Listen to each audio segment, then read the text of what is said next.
నేను అట్లా అంటున్నానని ఎండ తీస్తుందని ఏదో వీడియోస్ కోసం అని అనట్లేదు ఫ్రెండ్స్. ఎండ చూడండి ఎలా తీస్తుందో.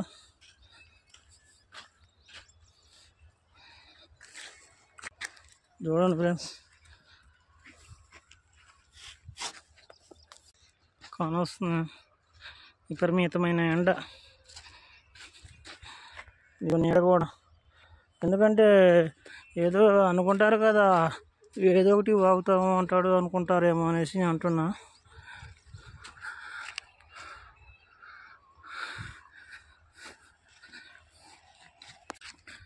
చూసారు కదా ఫ్రెండ్స్, అట్లా ఉంటుంది ఎండ.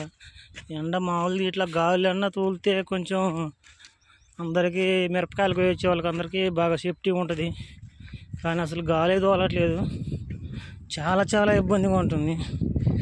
ఏంటంటే నేను మిరపకాయలు చిన్నప్పుడు కోసాను, కానీ ఇప్పుడు చాలా రోజులు ఎందుకు ఇక ఇబ్బందిగా ఉంటుంది అనేసి సాయంత్రం వస్తా అని చెప్పేసి వెళ్తున్నా.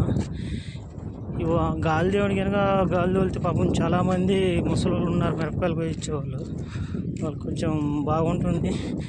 గాలి తోలట్లేదు,